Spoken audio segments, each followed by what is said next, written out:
시청자 여러분 안녕하십니까. 신통방통 윤태훈입니다. 더불어민주당 이재명 대표의 경기도지사 시절 초대 비서실장을 지냈던 또 다른 최측근 전모 씨가 어젯밤 자택에서 숨진 채 발견됐습니다. 전 씨는 최근 성남FC와 관련해서 검찰 조사받고 공범으로 입건된 상태였습니다. 그리고 대북 송금 의혹 등에 대해서도 이름이 등장하고 있습니다. 공소장에. 경찰은 전 씨가 극단적인 선택을 한 것으로 보고 자세한 사망 경위를 조사 중인데 성남의료원에 나가 있는 취재기자 연결해 보겠습니다. 자, 황병준 기자, 빈소 마련이 잘 됐습니까? 네, 숨진 전 씨의 시신은 오늘 새벽 이곳 성남의료원으로 옮겨져 안치된 상태입니다. 유족 요청에 따라 빈소는 오늘 정오쯤 마련될 예정인데요. 조문객들의 발길도 오늘 오후가 돼서야 본격적으로 이어질 전망입니다. 빈소가 채 마련되지 않은 시각이라 유족이나 조문객들은 보이지 않고 적막한 분위기가 이어지고 있습니다. 병원 측에 따르면 전 씨의 발인은 내일로 예정돼 있는데요. 전 씨의 아내가 어제 오후 6시 44분쯤 자택 현관문이 열리지 않는다며 119에 신고했고 구급대원들이 와서 문을 열자 전 씨가 숨진 채로 발견된 겁니다. 숨진 전 씨를 발견한 시각은 오후 7시 30분쯤이었습니다. 현장에선 유서가 발견된 것으로 알려졌는데 어떤 내용인지는 아직 공개되지 않았습니다. 경찰은 전 씨가 극단적인 선택을 한 것으로 보고 자세한 사망 경위를 조사 중입니다. 전 씨는 이재명 대표가 성남시장과 경기지사로 있을 때 비서실장을 지낸 이 대표의 최측근 인사입니다. 따라서 이 대표가 오늘 조문을 올지 여부에도 관심이 집중됩니다. 성남시 의료원에서 TV조선 황병준입니다. 네, 지금부터 출연자들 먼저 소개해드리고 자세한 내용 짚어보겠습니다. 먼저 출연자들 소개해드리겠습니다. 반갑습니다. 네. 자, 조선일보 신문부터 함께 살펴보겠습니다. 조선일보 신문 펼쳐보겠습니다.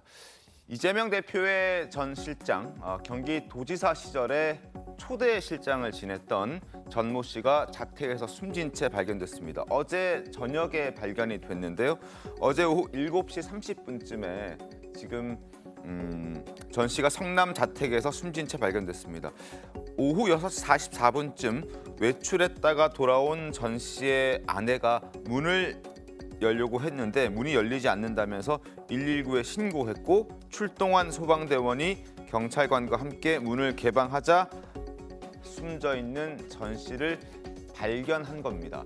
자, 숨진 전모 씨, 일단 이재명 대표와 최측근으로 알려져 있습니다. 초대 비서실장을 지냈기 때문에 그렇게 알려져 있는데 어느 정도 깊은 관계였는지 설명을 좀 더 부탁드리겠습니다. 그러니까 이재명 대표가 성남시장 때부터 같이 일을 했죠. 거기서 국장, 실장 뭐 이렇게 했고요. 그다음에 이재명 대표가 경기도지사에 당선되고 나서는 이제 경기도의 성남시 인맥이 대거 들어와 있잖아요. 뭐 정진상, 김용 뭐 모두 다 그렇죠. 근데 그 중에서도 이 전모 씨의 경우가 초대 비서실장을 했습니다. 그리고 비서실장을 그만둔 뒤에는 또 경기주택도시공사에 가서 본부장하고 나중에는 사장 직무대행까지 했거든요. 그러면은 결국 이재명 대표와 관련한 여러 가지의 혐의, 이 혐의의 대부분 다 이 전모 씨는 연루가 돼 있어요. 왜냐하면 뭐 성남시 때 국장, 본부장 뭐 여기 있을 때 뭐 예를 들어서 그러니까 성남FC 후원금 의혹과 관련해서도 본인이 조사를 받은 적이 있어요. 검찰 조사를. 그렇게 됐고 여기 와서 뭐 쌍방울 대북송금 왜냐하면 또 김성태 전 회장 그 상가에 이재명 당시 경기도지사를 대리해서 간 적도 있거든요. 그렇기 때문에 거의 모든 의혹에 다 등장하는 인물이에요.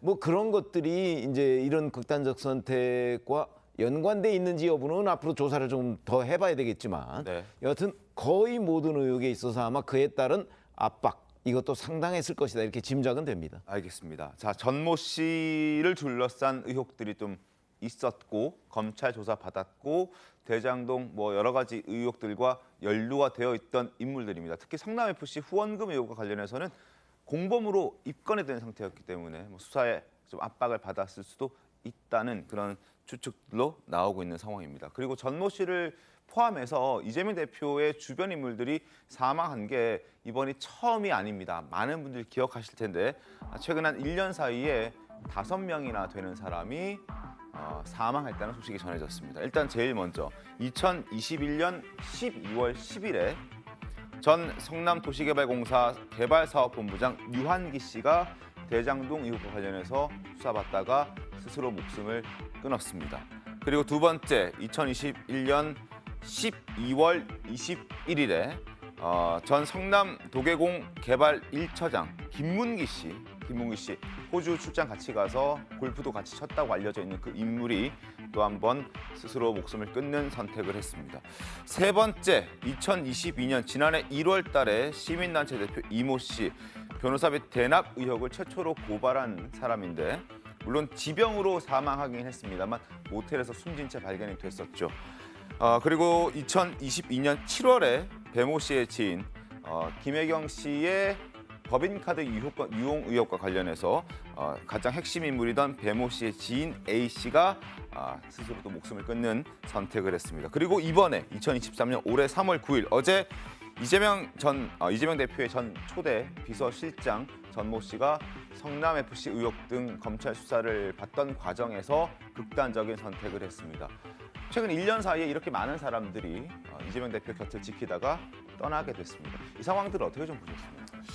글쎄요, 지금 거듭된 이재명 지사의 주변 인물들, 이재명 대표의 주변 인물들이 저런 극단적인 선택을 하는 게 네. 지금 이재명 지사가 받고 있는 사법 리스크 이런 사건들하고 무관하다고 보기가 어렵잖아요.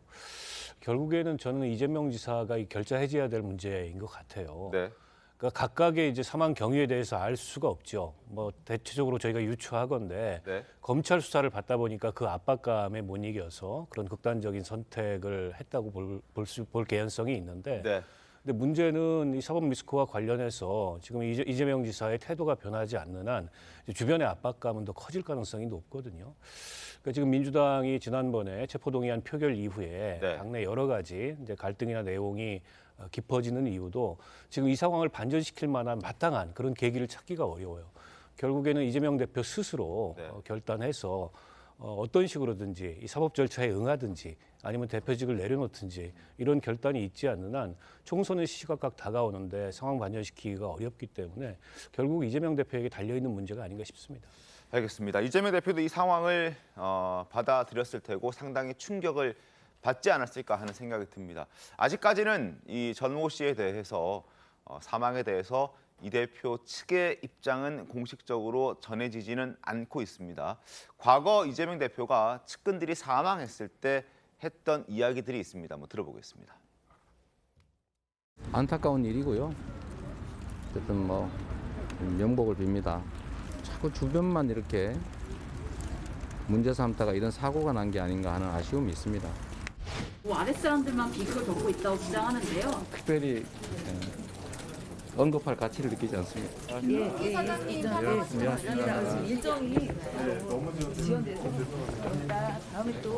저는 그분이 왜 돌아가셨는지를 모르죠. 참으로 안타까운 일이고 피의자들은요 죄를 지었다고 보여질 증거만 이렇게 모아가지고 다 들이대면 갑자기 멘붕에 빠집니다.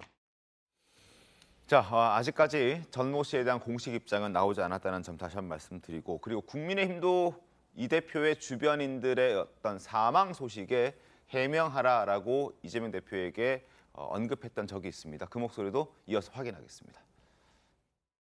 이재명 후보와 직간접적으로 연관된 이들이 한 달여 사이에 3명이나 사망했습니다. 가히 연쇄 간접 살인 사건이라고 해도 과언이 아닙니다. 이재명의 데스노트가 있는 것이 아닌가 할 정도로 어제도 또 이재명 후보 관련 무고한 공익 제보자의 생명을 앗아갔습니다. 이재명 후보의 대장동 게이트를 비롯한 비리 의혹 규명에 결정적 키를 쥐고 있는 분들이 살인 멸구를 당하고 있습니다. 이 모든 걸 우연이라고 생각하는 국민은 없을 겁니다. 자, 이재명 대표는 조금 전 입장에서 확인하셨듯이 검찰의 수사 탓이라고 이들의 사망과 연결을 짓고 있습니다. 과연 이번에는 어떤 입장을 내놓을지 궁금해지는데 어떻습니까? 저는 이게 국민 여러분들이 많이 느끼실 게 무슨 이게 영화도 이런 영화 같은 게 없다라는 그런 좀 불안감, 좀 두려움 같은 걸 느낄 수밖에 없을 것 같아요. 이게 실제로 이런 일이 벌어진다는 게 너무 놀라울 뿐이고 그래서 저는 우리 박원석 의원이 얘기한 것처럼 이재명 대표가 과거부터 계속 사람이 우선이고 사람이 먼저다 이런 이야기를 많이 하고 있습니다. 그러나 자기 주변에 있는 사람들이 저렇게 극단적인 선택을 하든 어떤 식으로든 저렇게 유명을 달리했을 때 적어도 최소한의 인간적인 예의, 인간적인 도리를 표명하기를 바라고요. 저는 모르겠습니다. 이번에도 전모 씨가 이렇게 됐을 때 또 모른다고 하지도 않겠죠. 뭐 당연히 아는 분이니까. 그렇다면 또 어떤 반응을 내올지 모르겠습니다만 제발 이제 국민들은 이재명 대표의 주변 인물들이 이런 상황에 놓였을 때 이재명 대표 입에서 단 한 번이라도 인간적인 어떤 추모의 어떤 진정한 감정이나 느낌 이런 것들을 좀 듣기를 원하고 있고요. 또 그런 책임을 꼭 지라고 말할 수는 없겠지만 어찌됐든 이런 비극적 행렬이 계속되는 것에 대해서는 어떻게든 끝을 봐야 될 거 아니겠습니까? 끝을 보려면 어떻게 해야 되겠습니까? 일단 이런 부분들이 생기는 일에 대해서는 이재명 대표와 관련된 여러 가지 의혹들에 대해서 검찰 수사가 종결이 되고 종결된 데서 책임을 묻고 처벌을 받는 게 이걸 모든 걸 해결하는 저는 결론이라고 생각을 합니다. 그렇기 때문에 정말 저는 사람이 우선이다 말로만 하지 말고 이재명 대표가 정말 한두 명도 아니고 이렇게 많은 분들이 이런 이상한 상황으로 놓여지게 된 것에 대해서 이재명 대표 스스로가 정말 진정성 어린 참회와 어떤 내용들을 내놔야 되지 않을까 개인적으로 생각합니다. 알겠습니다. 입장 나오는 걸 좀 기다려 보겠고요. 그리고 숨진 전모 씨가 오랜 기간 동안 이재명 대표와 함께 일을 해왔기 때문에 또 이 대표를 지근거리에서 보좌를 해왔던 만큼 이재명 대표를 둘러싼 여러 의혹들과도 많이 연루가 되어 있었습니다. 신문 보겠습니다. 자, 일단 김성태 전 쌍방울 회장 2019년도에 모친상 때 대신 갔던 사람이 바로 이 전모 전 비서실장이었습니다. 그때 조문을 한 당사자였고 그때 가서 남북 경협 문제를 언급하면서 모범 사례가 되어달라 이렇게 언급했던 걸 어제도 저희가 말씀을 드리기도 했었는데 일단 가장 첫 번째 성남FC 불법 후원금 사건과 관련해서 이재명 대표 제3자 뇌물 혐의 공범으로 입건이 돼 있는 상태였습니다. 쌍방울 대북 송금 사건에도 이 전모 씨는 등장을 하고 조문했을 당시에 남북 경협 합의 축하한다 모범 사례가 모델이 되어달라 이렇게 언급했던 적이 있었습니다.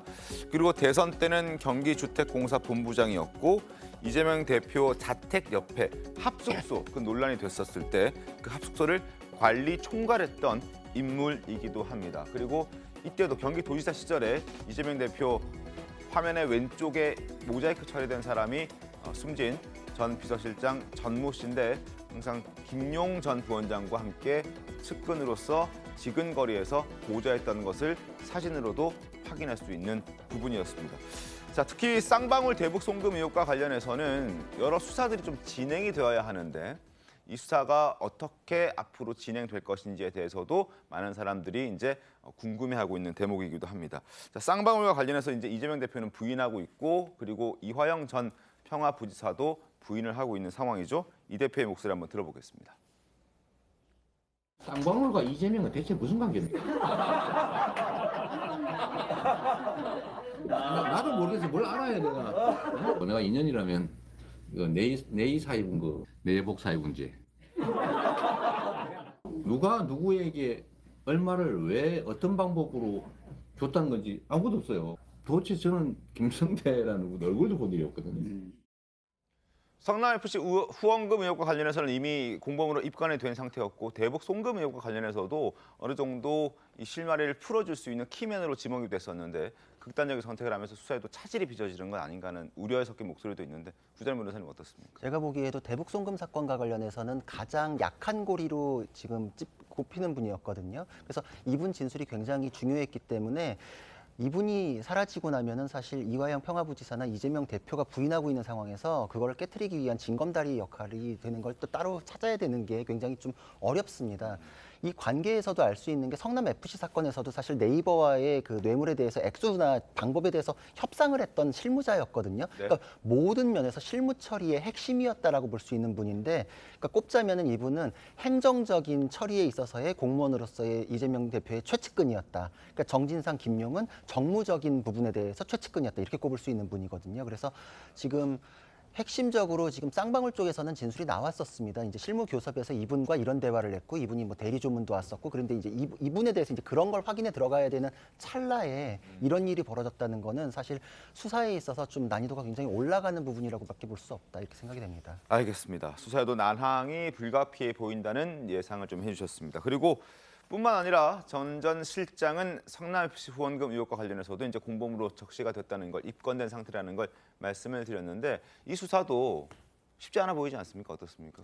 그렇죠. 이 부분에 근데 성남 FC 사건에 대해서는 수사가 그래도 거의 마무리 단계였거든요. 그래서 여기에서 뭐 결정적인 어떤 부분이 뭐 더 추가로 수사가 안 된다 뭐 이렇게까지 보기는 어렵고 영장 청구가 됐다는 건 사실 성남 FC 사건에 대해서는 거의 마무리 단계였다 이렇게 볼 수 있기 때문에 그때까지 이루어진 수사에 대해서 이분이 이제 강도 높은 조사를 그때에 대해서는 받았거든요. 근데 그 진술 조서나 이런 것들은 사망을 했을 경우에도 법정에서 그런 특수한 경우에는 증거 능력이 부여가 됩니다. 근데 이제 추가적인 증언을 통해 가지고 공방이 오고 가고 거기서 더 확인될 수 있는 그 기회는 사라졌지만 여태까지 확보된 증거에 대해서 그거 훼손되거나 가치가 떨어지거나 이러지는 않습니다. 알겠습니다.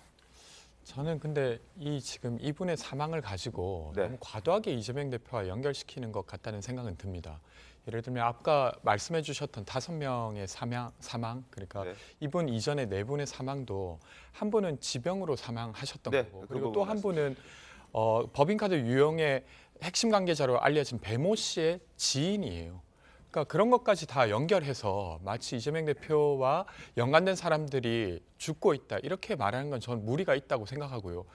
이번의 경우에도 사실은 사실관계가 확인되지 않았고 되려 이제 부당하게 의혹이 제기되었던 것도 연결돼서 논의되고 있어요. 예를 들면 경기도시공사에는 100개가 넘는 합숙소가 있습니다. 왜냐하면 건설 현장이라고 하는 게 워낙 그 도심권에서 떨어진 경우가 있기 때문에 그 직원들을 위한 합숙소가 있었고 그것이 이재명 대표 자택 근처에 있었다고 해서 선거에 사용되지 않았냐는 의혹이 있었어요. 근데 그것은 그 이후에 하나도 그 연관성을 밝혀내지 못했습니다. 근데 그것과 지금 이것을 또 가져와서 경기도시공사에 이 돌아가신 이분이 일했다는 것을 또 언급하면서 이재명 대표와 뭔가 부당하게 연결돼 있다고 주장하고 있어요. 그래서 이런 것들이 좀 저는 무리가 있다고 생각하고 되려 성남FC라고 하는 건 되게 오랫동안 수사되었던 것입니다. 그리고 지금까지도 계속 이어지고 있고 돌아가신 이분도 공범으로 입건했다는 거잖아요.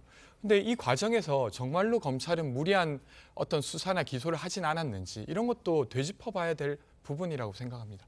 근데 방금 짚어주신 것 중에 배모 씨의 지인 돌아가신 부분 있잖아요. 그분도 수사 대상에 올랐던 분이거든요. 수사를 받았었어요. 왜냐하면은 그분이 김혜경 씨의 운전기사로 이제 활동을 했던 게 아니냐 이런 의혹들이 있었기 때문에 그분도 수사 대상이라서 그랬던 거지 무슨 무리하게 건너의 사람의 죽음까지 끌어다 붙이다 이건 아니었고요. 그리고 지금 성남 FC 사건에 대해서는 마무리가 지금 돼 있는 상태거든요. 사실상. 그러니까 자신에 대해서 지금 수사받던 게 마무리됐는데 한 꼭지가 마무리된 시점에 지금 새로운 수사는 아직 시작이 안 됐는데 돌아가셨다. 이거는 내가 앞으로 어떤 이제 형사적인 사건에 연루가 될지를 본인이 제일 잘 알기 때문에 이런 일이 벌어지지 않았냐. 이런 얘기는 충분히 좀 의혹으로서 얘기할 수 있는 부분이라고 생각이 됩니다. 알겠습니다. 이재명 대표의 경기도지사 시절에 초대 비서실장을 지냈던 전모 씨가 극단적인 선택을 했다는 소식 어제 밤 늦게 전해졌고 지금 저희가 첫 번째 아이템으로 다루고 있는데 일단 경찰 조사가 진행되고 있으니 앞으로 경찰 조사 진행 과정을 보면서 조금 더 자세하게 추후에 말씀을 드리도록 하겠습니다. 그리고 어제는 이재명 대표의 최측근 김용전 부원장의 불법 정치자금 의혹에 대한 재판도 열렸습니다. 이 자리에 증인으로 출석한 유동규 전 본부장이 이재명을 위해서 스스로 쇠뇌를 시키면서 10년간 살았다 이런 고백을 하기도 했는데요. 화면 보겠습니다. 이재명을 위해 산다는 마음을 갖고 근 10년간 살았다. 제 머릿속에는 항상 그분에 대한 생각이 있었고 스스로 그렇게 자신을 쇠뇌시키면서 살았다 이렇게 얘기했습니다. 이런 유 전 본부장의 마음은 김용 정진상과 의형제를 맺으면서 정점에 달했는데 그때 목소리도 한번 들어보겠습니다. 김용한테 총무님 더 절에 나오니까 못 가겠네. 이번에 우리 그냥 한번 이재명 밀어볼까? 그랬더니 자기도 그랬으면 좋겠대. 정진상 나 김용 딱 만나서 우리 의형제 합시다. 그리고 한 분의 주군을 모십시다. 술 먹으면서 좋다. 우리 의계투합 한번 하자. 도원결의 할 때 정진상이 딱 그러더라고. 우리 나라를 먹자. 성남시장은 출발이다. 궁극적으로는 이재명을 대통령 만들자. 그런 꿈을 갖고 시작한 거예요. 자, 그러면서 유 전 본부장은 이런 생각도 했습니다. 이재명 대표가 경기도지사 때 대법원에서 당선 무효형, 그 위기의 상황에 처해 있을 때 만약에 당선 무효형이 나온다면 자신을 던지겠다. 분신까지 할 생각을 했다. 광화문에서 이런 얘기까지 할 정도였습니다. 그리고 유 전 본부장이 압수수색을 받았을 때도 그리고 구속이 됐을 때까지만 하더라도 유 전 본부장의 마음은 변하지 않았던 것 같습니다. 그 목소리까지 확인하시죠. 갑자기 바깥에 초인종이 누르는 거야 누가. 8시쯤에. 압수수색인 것 같은데 휴대폰 버려라! 그러는 거야. 그래가지고 엄격결에 그러니까 뭐라면 나는 또 진상형 말 잘 듣거든. 진상형 라인이니까. 나도 엄격결에 그러고 던진 거야. 그것 때문에 증거인멸 우려가 있고 다음 날 검찰에 자꾸 출석하라고 그랬더니 김용이 그러는 거야. 그러니까 넌 들어가면 끝장이야. 큰일 나. 열흘이면 끝나는데 그때 이제 경선 끝나는데 너 그럼 태백산 타라. 그래. 그럼 내가 그랬어. 앞뒤 맥락 지금 추운데 태백산 여기도 추운데 거기는 얼마나 춥겠냐. 야 진상이가 너 때문에 말이야. 지금 중앙지검장하고 응? 술을 먹고 있다. 그러면서 너가 입원하면 너 안 건드리겠다. 입원하면. 응. 그래서 병원 가래. 야 나가서 음식물 쓰레기통에도 먹으라. 무조건 배탈이 나래. 그래서 뭐 상한 김밥과 뭐 유통기한에 지난 요구르트 3개를 먹었는데 뭐 배탈이 나지 않았다. 뭐 이런 얘기까지는 했던 게 유 전 본부장이었는데 그런 유 전 본부장이 분신까지 생각했던 유 전 본부장의 마음이 조금씩 바뀌기 시작합니다. 몇 가지 사건 이후로 조금씩 변하기 시작하는데 일단 이재명 대표가 고 김문기 처장을 모른다고 했을 때 좀 흔들렸고 그리고 대선 국면에서 이재명 캠프에서 자신에게 가짜 변호사를 붙였을 때 더 많이 흔들렸다라고 얘기를 하고 있습니다. 신문 보겠습니다. 이재명 기사가 뜨면 위에서 보낸 변호사가 접견이 왔다라고 하는데 그 접견을 왔던 변호사가 자신을 변호하기 위해서 온 것이 아니라 자신을 통해서 무언가를 자꾸 캐내 갔다라는 얘기를 하고 있었습니다. 빨간색 밑줄 친 부분 보겠습니다. 자, 10년 동안 이재명 대표를 살았다라고 생각했던 그 유동규 전 본부장이 구속됐을 때 지금 유 전 본부장 이렇게 얘기했습니다. 내가 구속됐을 때 얼마 지나지 않아서 2021년 10월쯤이었던 것 같은데요. 안았을 때 김모 변호사가 캠프 쪽에서 윗분이 보내서 왔다며 찾아봤다. 나중에 보니 그 김 변호사는 경기도 고문 변호사였고 또 뉴스에 이재명 대표와 대장동 관련한 기사가 나오면 김 변호사가 어김없이 접견을 와서 내가 아는 정보를 많이 물어봤다고 덧붙였다. 결국 유 전 본부장을 변호하기보다는 정보를 캐가는 역할만 했다. 그래서 상당히 찜찜했고 결국 이 변호사와의 어떤 관계는 그 이후에 단절하게 되죠. 최영민 상당한 배신감 느꼈을 것 같은데 어떻습니까? 그렇죠. 흔히 유동규 전 본부장이 왜 입을 열기 시작했을까? 이거를 이제 김문기 전 처장을 이재명 대표가 모른다고 했을 때다 이렇게 알려져 있었잖아요. 네. 그동안에. 근데 이거는요. 그때보다 2달 정도 앞선 시점입니다. 그러니까 제가 보건대는 이게 훨씬 더 유동규 전 본부장이 입을 여는데 저는 그 역할을 했다고 보거든요. 왜냐하면 김문기 전 처장은 12월에 그 극단서 선택을 했고요. 네. 이거는 10월입니다. 맞습니다. 근데 10월에 자기가 그때 뭐 돈이 없다 뭐 이런 얘기를 많이 했잖아요. 네. 그래서 뭐 국선 변호인을 뭐 선임할까 뭐 이런 생각을 했었는데 변호인을 해주니까 얼마나 고마웠겠어요. 근데 가끔 와서 물어보는 거 보니까 자기를 변호하러 온 게 아니다. 뭐 이런 걸 느낀 거 아니에요. 아마 거기서 심한 배신감을 느꼈고 그 다음부터 이제 2달 뒤에 네. 김문기 전 처장을 모른다고 얘기를 하는 데서 아마 결정적으로 그런 그 회의가 들지 않았을까 저는 이렇게 생각을 하는데 이 부분은 지금 이번에 처음 나오는 얘기거든요. 네. 그래서 이제 이른바 본인이 가짜 변호사 얘기를 했잖아요. 그래서 제가 그냥 이렇게 추정해 보건데 네. 아마 이게 시점상으로도 앞서고 네. 그다음에 보다 더 결정적으로 유동규 전 본부장의 마음을 움직인 계기가 되지 않았을까 이렇게 평가합니다. 박원석 의원은 어떻습니까? 뭐 그런 생각이 들 수 있죠. 어쨌든 유동규 본부장이 변호사를 선임했다가 네. 나중에 변호사를 해임한 거는 객관적으로 사실이지 않습니까? 네. 그 배경에 대해서 그건 내가 의도해서 선임한 게 아니고 어쨌든 이재명 대표 쪽에서 선임해준 변호사인데 법정에 나와서 변론을 하는 게 아니고 접견만 오더라. 네. 접견을 와서 보이는 태도가 네.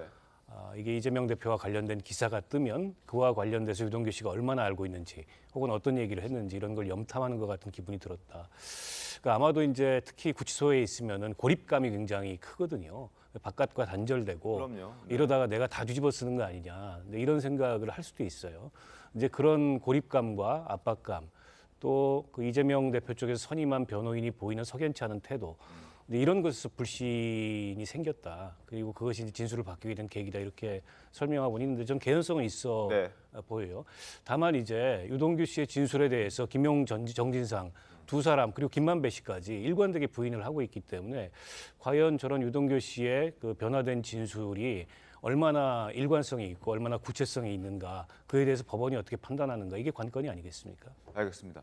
자, 김용 전 부원장 측에서는 어떻게 해명하는지 화면 보면 설명드리겠습니다. 가짜 변호사 논란에 대해서 아니다 그 의혹을 부인하고 있습니다. 당시 유동규는 이미 자백을 한 상태였기 때문에 뭐 염탐을 하든 뭘 하든 할 수 없는 그런 상황이었다. 뭐든 할 수 없었다.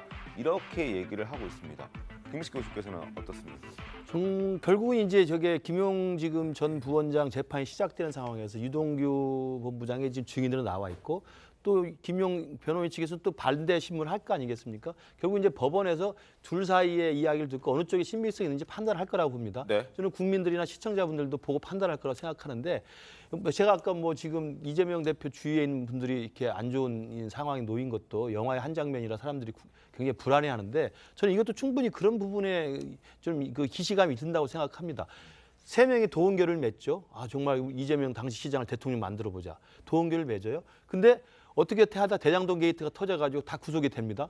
구속이 됐는데 유동규 본부장 같은 경우 자신한테 누가 와서 경기도 윗선에서 보내준 변호사라고 왔는데 자기를 위해서 변호하기보다는 자기가 무엇을 알고 있는지 윗선 입장에서 도대체 자기에 대한 염탐을 하는 듯한 느낌을 받았다는 것이고 결국 그것이 나중에 뭐 기사도 나왔습니다만 김의겸 민주당 의원이 당시 중앙지검장을 상대로 검찰이 회의하지 않았느냐라고 하는데 그 전화를 했던 사람이 그 2명의 변호사였습니다. 그러니까 실제로 그 변호사가 김의겸 의원하고 통화를 했고 통화된 내용을 기초로 해서 김의겸 의원이 중앙지검장을 막 압박하던 것도 분명히 사실로 드러나 있어요.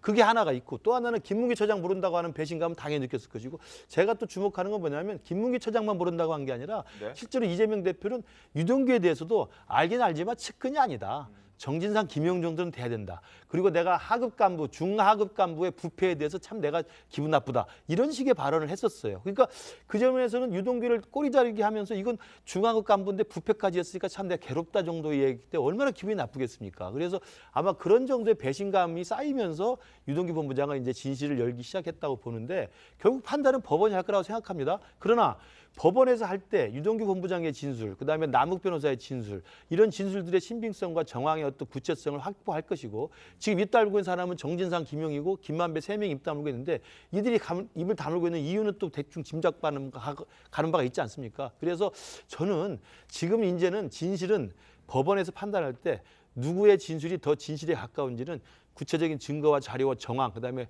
진술의 일관성 이걸 보고 판단할 거라고 봅니다. 근데 사실관계를 확인할 부분이 있어요. 김용 전 부원장의 변호인이 그때는 당시에 유동규 씨가 이미 자백한 상태라고 얘기했잖아요. 만약에 유동규 씨가 얘기한 저 가짜 변호사라는 사람을 만났을 때가 그 기억이 사실이라면 그게 2021년 10월이잖아요. 그때는 자백한 때가 아니에요. 자백은 작년 9월쯤부터 하기 시작했거든요. 그러니까 이미 자백한 상태니까 염탐할 필요가 없었다는 사실과 다르고 자백은 그 한참 뒤에 있었기 때문에 2021년 10월이라는 것이 사실이면 그때는 자백을 안 한 상태였기 때문에 오히려 염탐할 필요가 있었다고 보는 게 합리적인 거죠. 알겠습니다. 구정열 변호사님. 그리고 지금 이제 김용 전 부원장이 재판을 받는 이유가 불법 정치 자금을 받았다는 그 의혹 때문에 받는 거잖아요. 근데 유동규 전 본부장이 어제 법정에 출석해서 뭐 가짜 변호사 얘기를 한 게 이게 그 재판에 영향을 줍니까? 예, 다 고려가 됩니다. 왜냐면은 왜냐면 당사자들의 얘기는 진실을 얘기하는 사람은 앞뒤가 얘기를 하면 할수록 딱 맞아 떨어지거든요. 그러니까 지금 말씀하셨던 것도 법적으로 왜 가짜 변호사가 중요하냐면은 형사 사건에 있어서 가장 믿는 관계거든요. 그래서 형사 소송법상으로도 그만큼의 지위를 부여를 해줍니다. 그래서 기록 접근권이 있어요. 형사 사건의 기록이라는 게 굉장히 중요한데 변호인은 다 복사할 수 있어요. 근데 그게 가짜 변호사다? 라면은 이재명 대표를 위해서 그 기록이 유출될 수도 있겠죠. 그리고 두 번째로는 만약에 추가 조사가 있다라고 하면 입회를 할 수 있어요. 그러면은 옆에 앉아가지고 검사하고 피의자가 무슨 얘기를 하는지 옆에서 그냥 몇 시간이고 다 들을 수 있어요.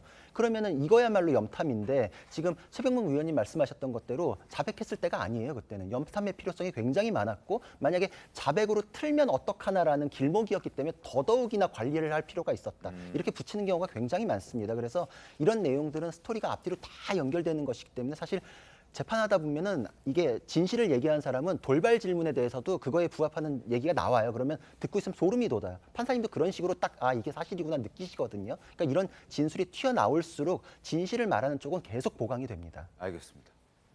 근데 저는 저희가 알아야 되는 거, 국민들이 알아야 될 진실은 유동규 본부장의 돈이 어떻게 김용에게 갔는가잖아요. 그러니까 그와 관련된 것이 궁금한 것이지 지금 유동규 본부장의 감정 변화가 자서전 수준으로 이렇게 공유되는 것 자체를 바라는 건 아닌 것 같아요. 그럼 그것과 연결된 것을 중심으로 이야기가 돼야 되는데 지금 그것과 관련해서는 더 입증이 안 되고 있는 것 같아요. 그러니까 유동규 본부장이 돈을 받았다는 건 검찰이 입증했지 않습니까? 그런 것처럼 같은 논리로 유동규 본부장이 김용에게 돈을 줬다는 걸 입증하면 될 일인데 그것은 없고 계속 변죽만 울리는 것이죠. 그래서 이것이 과연 우리가 이제 사회가 사법에 맡긴 역할인가?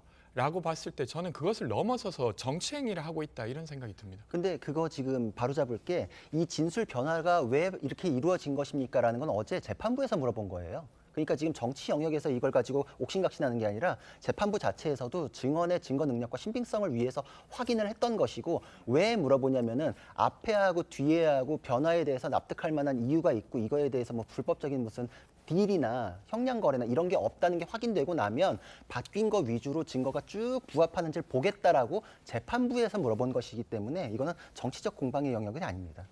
제가 이야기 드렸던 부분은 예를 들면 유동규 본부장이 말했던 뭐 이재명을 위해 살았다 혹은 아니면 분신까지 하려고 했다 이런 내용들을 지금 우리가 여기서 공유했지 않습니까? 그런 것들 이야기하면서 마치 혐의가 있는 것처럼 이야기하는 것 자체에 대한 어떤 비판 지점을 말씀드렸습니다. 알겠습니다. 돈의 흐름과 관련해서 어제 유 전 본부장은 이야기를 했습니다. 어떤 얘기했는지 보겠습니다. 굉장히 구체적으로 얘기를 했는데요. 김용에게 준 3억 원 굉장히 무거웠다. 그래서 쇼핑백이 벌어져서 스카치 테이프를 붙였다. 디테일합니다. 2021년 6월 초순쯤에 남욱 변호사에게 5억 원을 받아서 이 중 3억 원을 수원 광교에 있는 자신의 집 근처에서 김용에게 줬다고 밝혔습니다. 근데 3억 원이 현찰 3억 원이 꽤나 부피도 크고 무거워서 옮기기가 힘들어서 마침 또 자신의 집 주변에는 저녁에 차들도 굉장히 적었다고 해서 오라 그랬답니다. 그런데 돈을 포장하는 과정에서 쇼핑백 2개 겹쳐서 넣다 보니까 윗부분이 벌어질 정도로 부피가 컸다. 그래서 스카치 테이프로 막았다. 이걸 뭐 공개된 상태에서 주고받을 수는 없는 것이었을 테니까 스카치 테이프로 벌어진 그 윗부분을 닫았다. 그리고 그 이후에 김 씨는 이렇게 얘기하죠. 돈을 요구한 적도 받은 적도 없다는 입장이다. 그러나 유동규 전 본부장은 굉장히 구체적으로 얘기를 합니다. 어떻습니까? 저는 저런 부분들이 아까 제가 말씀드린 결국 재판장이 봤을 때 진술의 신빙성과 구체성, 일관성들을 이제 그 판단하는 기준이 될 거라고 봐요. 너무나 상세하게 묘사가 이루어지지 않습니까? 네. 그리고 예전 같은 경우 이제 정치인들의 뇌물 사건이나 정치자금법 위반할 때 저런 진술, 특히 이제 돈을 제공했다고 하는 측의 진술이 나오면 그 진술의 신빙성을 위해서 현장 검증까지 합니다. 실제로 그 진술에 맞춰서 쇼핑백도 준비를 하고 3억에 실제로 지폐를 넣어보죠. 넣어보고 실제로 벌어질 수 있는지를 따져보는 경우도 있어요. 그래서 그런 중에서 또 하나의 어떤 조각이 깨지면은 이게 이제 거짓 거짓 진술도 되지만 그게 일관되게 맞다고 하면 돈을 제공했다는 사람의 말이 신빙성이 있는 것으로 되는 거거든요. 저는 그래서 저런 부분에 대해서는 아마 시청자분들 생각하시겠지만 5만 원권 지표로 3억을 넣으면 사실 저렇게 될 수 있는 상황이 충분히 된다고 생각을 합니다. 저는 뭐 그 돈을 본 적이 없으니까 모르겠습니다만은 그렇기 때문에 저는 저렇게 유동규 씨가 김용 부원장한테 줬다고 하는 내용에 대해서 네. 진술 말고 뭐가 있느냐. 그리고 진술이 검찰의 해유 압박에서 바뀐 게 아니냐. 이게 지금 이재명 대표 측의 주장입니다만 네. 진술이 바뀌게 된 경위가 충분히 설명이 돼 있고 그 내용에 대한 심정적 변화에 대한 내용이 지금 나와 있고 전달하는 과정에 대해서 이제는 재판정에서 구체적으로 증인으로 출두해가지고 자세한 진술을 하고 있는 거 아니겠습니까? 저런 진술이 과연 재판정에서 어떻게 수용이 될지 두고 보면 될 거라고 생각이 들고요. 아마 제가 볼 땐 너무 또 반대쪽에서 막 반론을 하면 저는 제가 봐도 재판부에서도 저걸 다시 현장에서 실제로 3억을 넣어서 해볼 수 있다고 생각합니다. 누구 말이 맞는지는 분명히 진실이 드러날 거라고 생각합니다. 알겠습니다. 그러나 이재명 대표와 이재명 대표 측은 진술밖에 없다, 증거가 될 수 없다 이렇게 입장을 거듭 주장하고 있습니다. 목소리 들어보시죠. 대선 자금 운운하는데 불법 자금은 이론 본 일도 쓴 일도 없습니다. 김용 부원장은 오랫동안 믿고 함께 했던 사람인데 저는 여전히 그의 결백함을 믿습니다. 김만배 씨가 자신의 지분의 절반을 시장 측에 제공한다고 대체 그렇게 말한 사실도 없지만 그렇게 했다는 증거가 어디 있습니까? 그 진술이 그렇게 나와 있... 누가 진술했답니까? 유동규 씨의 진술. 유동규 씨가 누구한테 말했답니까? 들었답니까? 유동규 씨가 진술이 어떻게 증거가 되죠? 자, 그리고 김용 전 부원장 측은 지금 재판에서 유 전 본부장이 이렇게 폭로를 하는데 그것을 반박하기 위해서 유동규 전 본부장의 인성을 꼬집고 있습니다. 화면 보시죠. 자, 유튜브에 출연해서 유동규 씨가 이렇게 얘기했습니다. 자기가 당시 리모델링 연합회장 할 때 김용은 총무였다.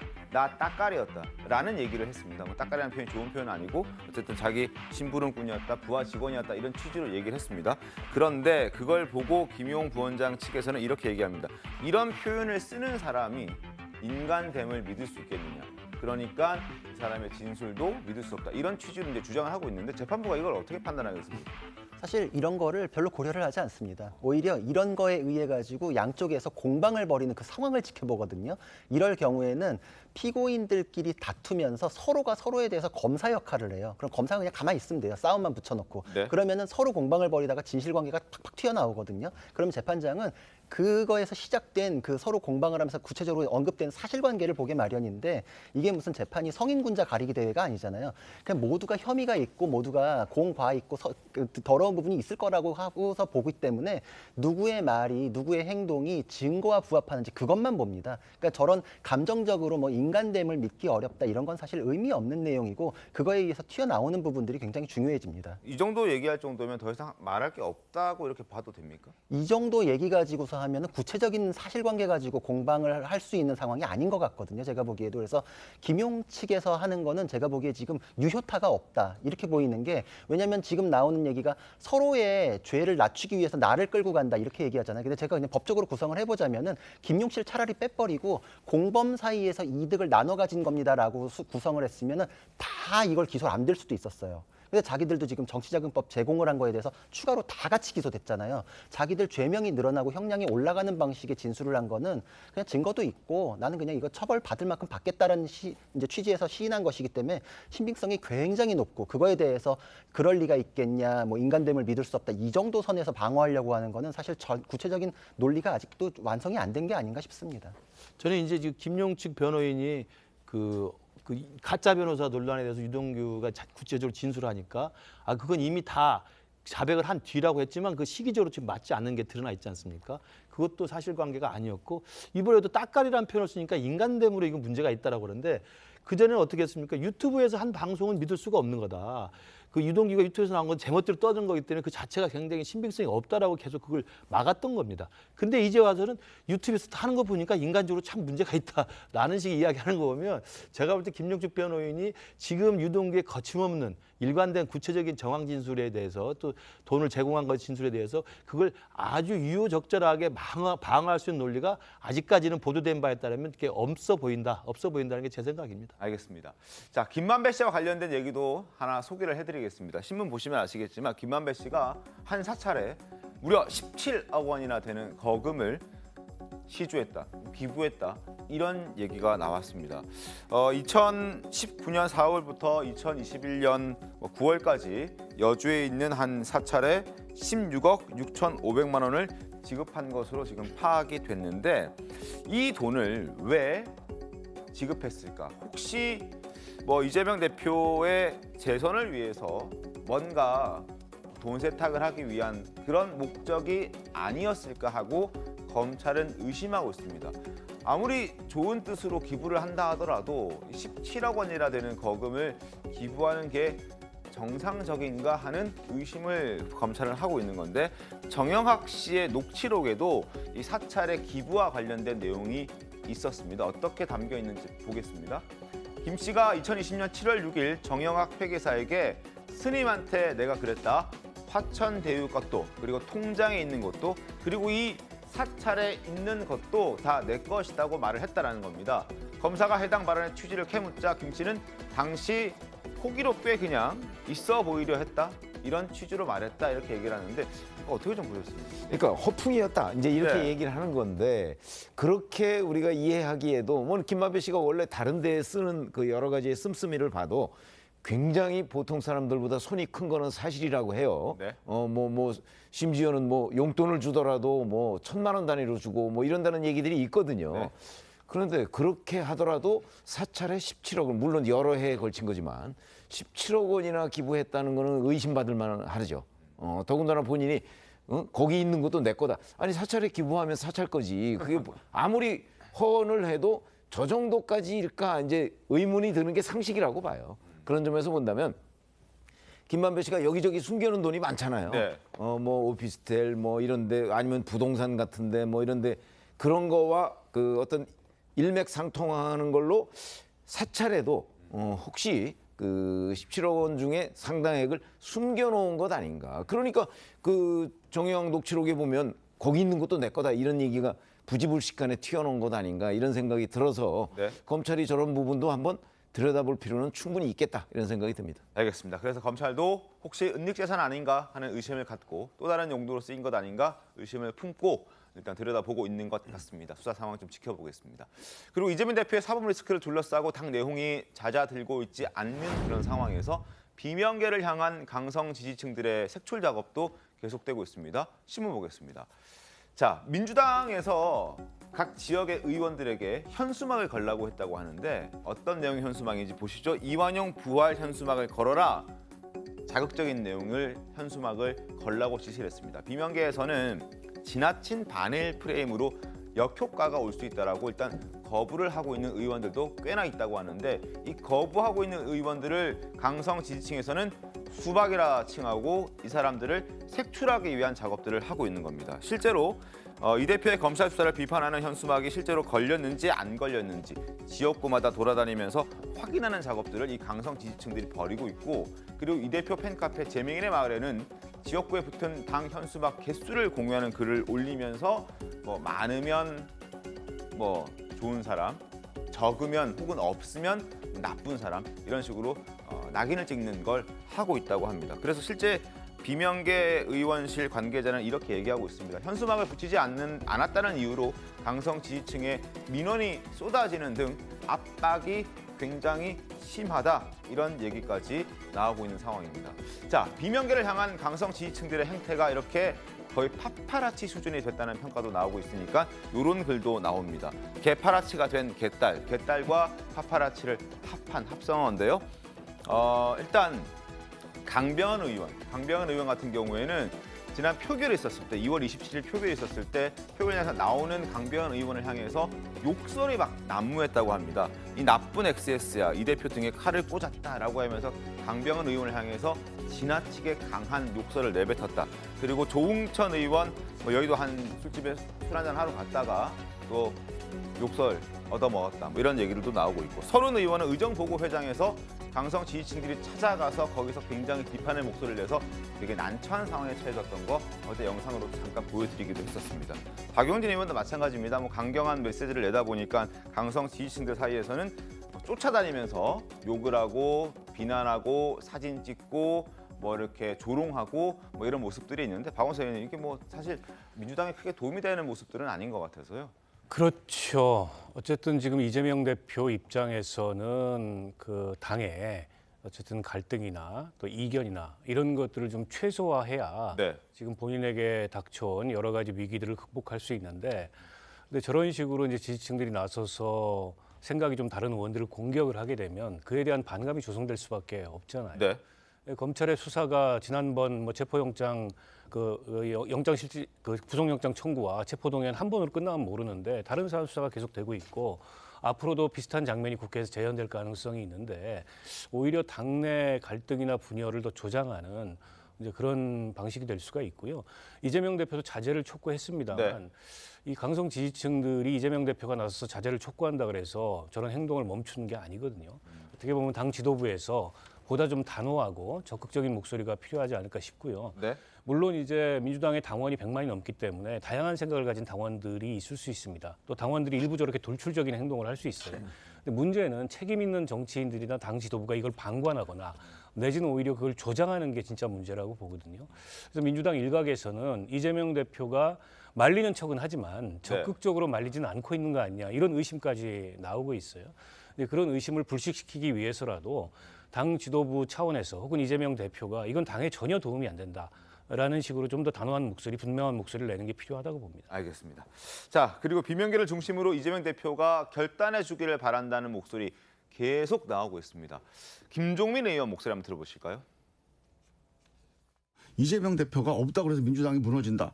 이거는 사실이 아니에요. 이 문제를 몰랐던 문제가 아니에요. 당대표 할 때는 민주당이 방탄정당이 되도록 하지 않겠다라고 하는 약속과 전제 위에서 당대표가 된 거거든요. 제3의 길에 관해서 이재명 대표가 고민을 해야 됩니까? 그래요? 이재명 대표한테 아직은 시간이 있다. 근데 시간이 얼마 안 남았다. 그게 중요합니다, 진짜로. 제대로 된 방어권을 가질 수 있도록 민주당이 그 재판을 대신 치러줄 수는 없고 구속되지 않은 상태에서 재판에 임할 수 있고 당당한 방어권을 가질 수 있도록 해주는 것이 지금 민주당의 길이다. 자, 그리고 친명계 좌장으로 불리는 정성호 의원은 이런 얘기를 했습니다. 화면 보시죠. 총선 6개월 전에는 비대위 체제 전환을 도울 테니까 그 전까지는 이재명 체제를 좀 보호해달라, 이렇게 얘기를 했습니다. 총선 6개월 전에 비대위 체제 전환하면은 총선에 더 유리한가요? 가끔 그렇지 않을 수도 있다는 생각이 드는데, 어쨌든 그 전까지만 하더라도 지금은 이재명 대표를 좀 지켜달라, 이런 목소리를 냈습니다. 김문식 교수 어떻게 보셨습니까? 저게 이제 그 이재명 대표랑 가장 가깝다고 하는 친명계 좌장인 정성호 의원이 한 말이기 때문에 상당히 무게감이 있어 보입니다. 그리고 이미 친명계와 비명계는 제가 볼 때 내년 총선을 앞두고 지금 시국을 보는 입장, 정세를 인식하는 그 정세 분석의 입장, 그리고 향후 총선에 어떻게 대응할 것인가에 대한 전략적 입장이 완전히 다르기 때문에 저는 사실 지금 상황에서는 봉합이 되거나 타결이 될 가능성은 높지 않다. 물론 이재명 대표가 사퇴한다면 뭐 해결이 될 수 있겠습니다만, 이재명 대표가 끝까지 대표직을 사수한다고 한다면 친명계와 비명계가 타협할 가능성이 이미 물 건너갔다고 보는데, 그렇기 때문에 저 개딸들도 저렇게 좀 극렬하게 하고 있다고 보는데요. 만약 정성호 의원이 저런 식의 만약에 생각을 갖고 있다고 한다면, 제가 그냥 느끼면은 과거에 2015년인가요? 그 당시 문재인 대표의 모델을 좀 머리에 둔 것 같아요. 그때도 문재인 대표가 민주당 대표였지만 호남에서 굉장히 인기가 없었습니다. 이제 그럴 때 당시에 총선을 앞두고 대표직은 그대로 유지했습니다만 비대위원장을 김종인 당시 그 비대위원장을 영입을 해서 선거 총선 전략과 총선 공천을 그쪽에 다 맡겼거든요. 그래서 사실은 총선에 겨우 이제 선방을 했던 경험이 있었기 때문에 저는 아마도 정성호 의원이 저렇게 이야기한 게 본심이라고 한다면 6개월 전에 비대위 체전을 한다는 것은 뭐냐면 비대위로 바꾼다는 것은 총선의 공천권이나 공천 전략들은 딴 사람에게 맡기겠다는 거 아니겠습니까? 그러나 전제는 뭐냐면 이재명 대표를 좀 보호해달라라는 것이기 때문에 그런 정도의 아마 구상을 놓고 물밑에서는 일정 정도 친명계와 비명계 사이에 조율이 있을 수도 있지 않을까 이런 생각이 듭니다. 네. 뭐 저게 이재명 대표의 의중까지 포함한 그런 중재안인지는 모르겠습니다만 총선 6개월 전이면은 10월이에요. 네. 그럼 앞으로 한 6개월 정도가 남았는데 다시 말해서 저 얘기는 구속만은 좀 면하게 해달라 이 얘기에 다름 아니라고 생각하고요. 물론 민주당 내에서도 아마 뭐 고려해 볼 수 있는 타협안이 될 수 있다고 봅니다. 다만 지금 검찰 수사가 어떻게 보면은 아주 정점에 있는 상황이고 검찰의 수사 압박이 굉장히 센 상황이고 그에 따라서 여론도 막 출렁이는 상황입니다. 근데 앞으로 6개월 동안 그럼 민주당이 방탄을 해야 된다는 얘기인데 검찰이 최소한 한 번 이상은 체포동의안을 국회로 더 보낼 가능성이 굉장히 높지 않습니까? 근데 또다시 체포동의안을 보냈을 때 지난번처럼 부결이 된다거나 내지는 민주당이 그로 인해서 당 내부가 심하게 동요하는 모습을 보였을 때 그게 과연 그 10월까지 민주당이 버틸 수 있는 이제 그런 상황이 되겠느냐. 그런 면에서 그 의원들이 저런 중재안을 고려할 수 있는 하나의 안으로 검토를 해보되 저게 민주당 내에서 쉽사리 합의되기는 그런 어려운 상황이 아닌가 싶습니다. 과거에 문재인 대표 체제 하에서 김종인 비상대책위원장이 그 자리를 유지를 하고 공천권을 행사했잖아요. 네. 그 보통 같으면 그렇게 공천권 행사하지 못합니다. 그거는 김종인 그리고 이름도 그때는 비상대책위원장이 아니고요. 비대위 대표였습니다. 무슨 얘기냐면 사실상 문재인 대표가 대표직을 내려놓은 거와 마찬가지. 그리고 전권을 요구했거든요. 김종인 대표가. 전권을 요구했을 때 문재인 대표가 오케이를 했어요. 그래서 그게 가능했던 거지. 지금처럼 그냥 저 정도 정성호 의원이 얘기하는 거 정도 가지고서 과연 그러면 이재명 대표는 그러면 올 연말쯤에는 지위가 어떻게 되느냐. 예를 들어서 비대위원장의 상황 노릇을 하는 거냐 아니면 비대위에 전권을 준 대표가 되는 거냐. 이런 부분이 굉장히 중요해요. 그런 부분은 아무 설명 없이 지금 저렇게 나오면 결국은 아마 비명계 쪽에서는 지금 상황만 모면하기 위한 것 아니야? 이렇게 오해를 할 가능성이 대단히 있어서 만약에 저런 그 대안으로서 저는 충분히 검토할 만한 가치가 있다고 생각은 하는데 네. 그 전제, 그다음에 과정 이런 것들이 종합적으로 돼야 저 진정성을 아마 비명계가 믿지 않을까 이렇게 생각합니다. 알겠습니다. 비대위를 세워놓고 결국 공천은 자기가 할 수도 있다 뭐 이런 취지의 설명. 그러니까 전권을 주지 않는다면 결국은 공천권은 이재명 대표가 갖게 될 가능성이 있다는 거죠. 알겠습니다. 자, 어찌됐든 민주당은 지금 서로 총질을 하고 있는 이 내부의 상황을 좀 타개해야 하고 국면 전환을 해야 하는 그런 상황입니다. 그런 용도로 아마 어제 김건희 특검법을 다시 발의하지 않았나 하는 생각을 해보는데 조선일보 잠깐 보겠습니다. 자, 김건희 특검법 어제 단독 발의했습니다. 특검 후보자 추천권도 본인들이 독식하겠다고 얘기하고 있습니다. 다만 수사 범위는 조금 줄였습니다. 원래는 도이치모터스 주가 조작 사건, 코바나 컨텐츠 전시 관련 불법 후원 의혹 사건을 포함한 김건희 여사의 학력 위조도 포함이 돼 있었습니다만 학력 위조는 뺐습니다. 그걸 두고 정의당 의견을 반영해서 제외했다 이렇게 설명하고 있지만 그게 반영됐다라고 보기에는 다소 아쉬운 부분이 있는 게 정의당은 일단 도이치모터스에만 집중하고 싶어하고 그리고 특검 추천하는 권한도 본인들이 갖고 싶어하는데 그거는 또 반영을 안 해준 터라서 일부 반영이 됐다 정도로만 확인하면 되실 것 같고 그리고 특검법에는 지금 지도부 진성준 의원을 포함해서 15명이 동의를 했습니다. 지난해 9월에 특검법을 발의했을 때는 소속 의원 전원이 다 동의를 했는데 거기에 턱없이 부족한 15명만 동의했다는 면에서 과거 얼마 전 그 체포동의안 표결 과정에서 갈라진 비명과 친명 간의 어떤 갈등이 여기에도 반영된 것 아닌가 하는 그런 예상들도 전망들도 나오고 있는 상황입니다. 어쨌든 상황을 좀 지켜보도록 하겠습니다. 자, 다음 주제 가겠습니다. 윤석열 대통령이 당선된 지 이제 1년이 됐습니다. 대통령실은 안보와 경제가 좋지 않은 상황에서 자축 행사하는 것은 적절하지 않다고 판단해서 따로 행사는 치르지는 않았고 대신 윤 대통령은 어제 대표적인 산업도시인 울산을 찾아서 경제와 민생 행보를 이어갔습니다. 영상으로 만나보겠습니다.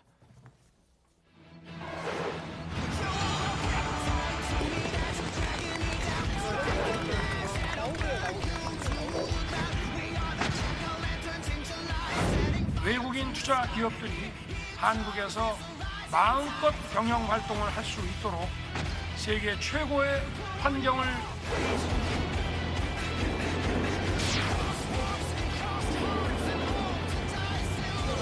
선박은 목포 연구 문제 인장비 건설 문제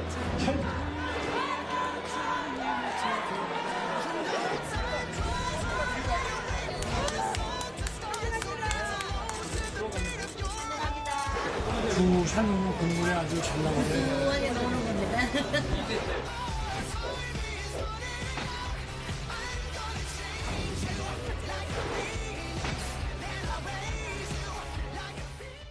자, 그리고 지난 6일 강제징용 배상 해법을 제시한 윤석열 대통령은 다음 주에 일본을 방문한다고 합니다. 기시다 총리와 한일 정상회담을 12년 만에 갖기로 했는데 신문 보겠습니다. 12년 만에 셔틀 외교 재가동된다라는 긍정적인 서울신문의 기사가 실렸습니다. 다음 주 목요일, 금요일, 16일, 17일 정상회담이 일본에서 있습니다. 다만 일정이 촉박해서 국빈 방문이 아닌 실무 방문, 의전의 규모가 다소 좀 줄어드는 그런 실무 방문을 하기로 했고, 일본도 한국 배상안 해법에 대해서 긍정적으로 평가하고 있고 관계 개선에 박차를 가하는 분위기입니다. 다만 기시다 총리가 일본 의원들과 만났을 때 사과 없는 응답을 했다고 해서 비판 여론이 있긴 합니다만 오부치 선언 계승과 관련된 직접 언급이 정상회담 동안에 있을 수도 있는 것으로 전망이 되고 있어서 그 부분도 주목이 되고 있습니다.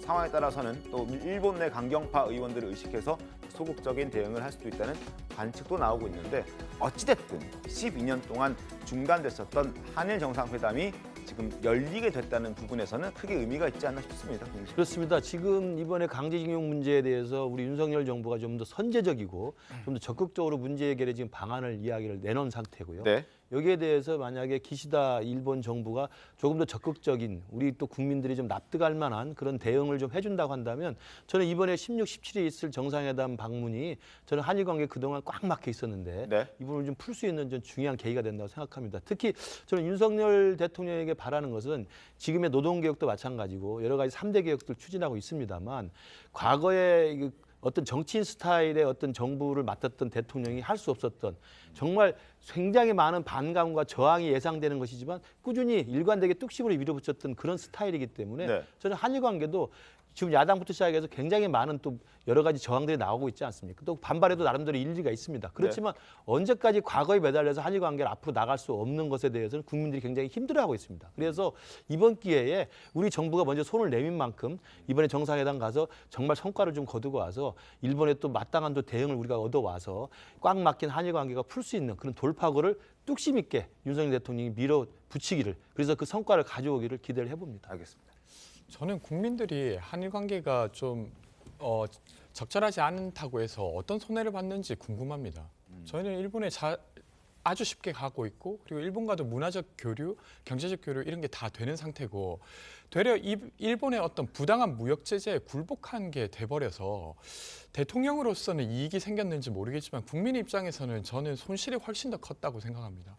일단은 이번에 대통령이 강제징용 관련해서 변제안을 내면서 그 변제안의 내용은 사법부의 판결을 완전히 부정한 것이 되고 두 번째는 당사자의 동의 없이 제3자 변제를 강요하고 있습니다. 이건 법 위반 사안이기도 하죠. 그리고 결과적으로 사실은 어떤 반인륜적인 전쟁 범죄를 용인한 게 돼버린 거예요. 지금 우크라이나와 러시아가 전쟁을 하고 있고 중국이 대만을 침공할 수 있다는 어떤 위협이 있는 상태에서 과거의 잘못을 그냥 한국 정부가 되려 면죄부를 준 꼴이 됐습니다. 그러니까 되려 국민 입장에서는 얻은 건 없고 윤석열 대통령만 얻은 게 있는 상황이 돼버렸다고 생각하고 저는 언론에서 되게 이 어떤 정상 외교를 홍보는 하겠지만 국민들 마음에 정말로 이게 국가적으로도 좋은 일이라고 생각하는 국민들은 많지 않을 것 같습니다. 근데 감정의 영역으로 우리가 국민들의 피해를 논하는 거는 이제 너무 지나간 얘기 아닌가 싶거든요. 그렇게 따지면 일본 같은 경우에는 전 세계 유일하게 핵무기를 2방이나 맞았어요. 그쪽에서 그런 감정이 없고 기억을 잊어버렸을까요? 하지만 경제 번영을 위해서 미국이랑 완전히 파트너로 관계를 설정해가지고 강대국이 됐지 않습니까? 우리는 예전을 잊자는 것도 아니고 면죄부를 주자는 것도 아닙니다. 이 제3자 배상 방안이 나왔다고 해가지고 판결의 내용이 바뀌는 게 아니에요. 전범 기업에 대한 불법 행위는 판결이 명확히 확인돼 있고 그것을 정치적으로 어떻게 풀어갈 것인지 미래로 나아가기 위한 방안을 하는 것인데 수출 규제가 부당하다고 하면서 국가적 손해가 없었습니까? 국가적 손해는 국민의 손해인데 이게 너무 간접적이니까 국민에게 손해가 없었다 이런 식으로 하면 안 되는 것이고 윤석열 대통령 혼자만 이득이 있다? 과연 그럴까요? 이런 비판 여론이 있는 거 알고 그냥 방치했으면 문재인 정권 때 일이 연장되고 있습니다라고 하면서 그냥 면피하실 수도 있어요. 근데 누군가 해야 한다면 언젠가 해야 한다면 내가 지금 하겠다. 비판 내가 받겠다라고까지 하시는데 윤석열 대통령 개인에게 무슨 이득이 있겠습니까? 국가를 위한 고뇌에 찬 결단이라고 생각을 합니다. 알겠습니다. 자, 다음 주제를 갈 텐데요. 일단 국민의힘 내용 잠깐 살펴보겠습니다. 어제 첫 지도부 회의가 있었습니다. 신문 보면서 설명드리겠습니다. 김기현 첫 최고회의 열었습니다. 국회를 되찾겠다. 우리의 대답은 오직 민생입니다라는 뒤에 캐치프레이즈를 걸고 일단 첫 지도부 회의를 했습니다. 자, 당정 일치를 강조했고 윤성부의 힘실기를 했는데 윤석열 대통령과 김기현 당대표 앞으로 주례 회동을 하겠다. 대통령실에서는 격주로 하자 이런 대안까지 제시를 한 상황입니다. 13일 다음 주 월요일에 용산에서 일단 만찬이 예정돼 있고 아마 다음 주쯤에는 새로운 지도부들의 어떤 당직 인선도 있을 수 있는데 관심은 이제 사무총장입니다. 사무총장이 막강한 권한을 쥐고 있기 때문에 어떤 사람이 사무총장으로 가느냐가 관심이 될 것 같은데 일단 후보들의 물망에 오르는 하마평에 오르는 가장 유력해 보이는 사람은 지금 이철규 의원입니다. 당초 최명 의원님, 장제원 의원도 거론이 됐던 적이 있었던 것 같은데 이철규 의원으로 바뀐 것 같아요. 글쎄 장제 의원이 임명직은 맞지 않겠다 이렇게 선언을 하면서 이제 이철규 의원이 거론되는 모양인데 이철규 의원이나 장제원 의원이나 윤핵관이라고 그 동안에 이제 언론에서 표현됐던 그런 멤버 중에서는 약간 좀 차이만 있을 뿐이지 네. 비슷하죠. 네. 그런 점에서 본다면 이철규 의원이 사무총장이 될 경우 아마 당내에서 이제 이른바 친윤이 이제 공천을 좌지우지하겠구나 하는 아마 메시지를 결국 일반 의원들이나 아니면 원외위원장들한테 주게 될 가능성이 대단히 높아요. 근데 그게 이제 김기현 대표가 얘기했던 탕평 인사 이런 거에 과연 부합하느냐 네. 이런 부분이 첫 번째부터 대단한 고비가 될 것이다. 저는 그렇게 생각합니다. 알겠습니다. 자, 장제원 의원은 그럼 어떤 입장을 냈을까요? 장제원 의원의 입장이 나온 신문이 있어서 하나 소개를 좀 해드리겠습니다. 자, 신문 좀 바꿔주시죠. 장제원 의원은 이렇게 얘기했습니다. 지금 친윤 체제 구축하는데 1등 공신으로 평가받고 있는 장제원 의원은 빈 배가 돼서 지역구 의민을 위해 노를 젓겠다. 당직을 맡지 않겠다라는 본인의 의지를 한 번 더 강조한 겁니다. 그러나 당 일각에서는 아니다. 언제든 역할을 할 수 있고 그리고 빈 배는 과연 빈 배가 될 수 있을까 하는 그런 의견들도 나오고 있는 상황입니다. 장제원 의원의 목소리와 그리고 어제 김재원 최고위원의 목소리까지 이어서 확인하겠습니다. 공천에 개입하니 뭐니 하는데 저는 그런 생각 전혀 없고요. 저는 차기 당 지도부에서 어떤 당직도 임명직 당직도 맞지 않겠다 이 입장을 밝힌 거고요. 인사에 관해서 어떤 의견도 나누지 못했거든요. 장제원 의원은 정치적으로 자신의 역할을 충분히 할 수 있는 분이고 그 과정에서 어떤 역할을 하든 당과 또 윤석열 대통령 또 윤석열 정부를 위해서는 중요한 역할을 할 분이라고 생각합니다. 자, 장제원 의원의 향후 행보 한번 관심 있게 지켜보도록 하겠습니다. 윤핵관 중에 또 윤핵관이라는 평가를 받고 있기 때문에 어떻게 앞으로 행보를 보여줄지 한번 지켜보도록 하겠고, 자, 마지막 주제로 KBS 수신료 주제를 좀 다뤄보도록 하겠습니다. 윤석열 대통령의 대통령실이 KBS 수신료 강제 진수 논란과 관련해서 해법 찾기에 나섰습니다. 윤 대통령은 지난 대선 때 수신료의 가치를 돌려드리겠다며 공영방송 정상화 공약을 내놓기도 했었는데 일단 영상 잠깐 보겠습니다. 공영방송이 PPL 못한다고 5년 동안 사극 한 번 안 찍는 게 말이 돼? 공영방송이면 시청률 신경 쓰지 말고 국제뉴스도 좀 해야지. 수신료의 가치를 국민에게. 콜? 좋아. 후보님께 보고 드릴까요? 좋아. 빠르게 가. 자, 결국 이걸 한번 바로잡아 보겠다라는 게 대통령실의 생각입니다. KBS 수신료 개편 신호탄. 지금 현재 전기 요금과 함께 내고 있는 상황입니다. 집에 TV만 있으면 돈을 내야 하는 그런 상황인데 돈을 안 내기 위해서는 복잡하고 또 뭐 지리한 어떤 과정들을 또 개인 스스로가 거쳐야 되는 그런 상황입니다. 어찌됐든 시청률 일률 부과 의견을 수렴하겠다. 대통령실에서 홈페이지에 국민 제안에 붙여버렸습니다. 국민 다수가 만약에 일괄적으로 그리고 전기요금과 함께 내는 것에 대해서 부정적인 의견이 많을 때는 이걸 정책에 반영하겠다라고 합니다. 자, 따로 징수하게 되면 안 내는 사람들이 많아집니까? 어떻습니까? 국장님. 사실상 요새 TV를 공중파 방송 안 보는 분들이 많거든요. OTT로 보는 분들이 많기 때문에 그러면 OTT에 대해서 요금을 줄 때고 OTT가 KBS에 또 비용을 주고 있어요. 그러면 이중으로 돈을 내는 게 아니냐. 그러니까 이거에 대해서는 시청자 중심이 아니라 KBS 중심으로 짜여져 있다. 이걸 거부하기 위해서는 아예 전기 요금을 안 내게 돼 있거든요. 그리고 이게 최근의 문제도 아닙니다. 네. 제가 그 인권 변호사이신 고 조영래 변호사님이 쓰신 글을 봤는데 1990년에 발표한 글인데 사실상 KBS 시청료 그때 이제 시청료라고 불렀거든요. 이건 세금에 다름없다. 근데 거부할 방법도 마땅치 않다. 굉장히 부당함으로 이거는 시정되어야 한다라는 글이 있었는데 그게 지금 수십 년이 흘렀는데도 그대로 왔기 때문에 문제 인식은 정권에 따라서 갔던 게 아니라 그 자체로 있습니다. 이건 사실 부당 결부거든요. 그러니까 이거는 사실상 세금에 준하는 방식으로 운영이 되고 있고 이것을 보지 않는 분들에 대해서도 강제 징수가 되고 있기 때문에 이 제도 개선은 반드시 필요한 영역이라고 생각이 됩니다. 정부 여당은 이제 그러한 입장인 것 같은데 지금 권중 대변인님 야당은 좀 입장이 좀 다르지 않습니까? 그러니까 이게 수신료 납부 방식에 대해서는 저는 개편이 좀 필요하다고 생각합니다. 근데 이제 이것이 사실은 KBS라고 하는 공영 방송의 어떤 영역마저 축소시키는 것 아닌가 하는 우려가 있어서 저는 수신료 부과 방식에 대한 논의가 있다고 생각하고요. 저는 어쨌건 뭐 이제 사실 방송이라고 하는 건 공론장을 만들 수 있는 역할을 해야 되고 그런 데 있어서는 어떤 기업의 눈치를 보지 않고 무언가를 해야 될 수 있습니다.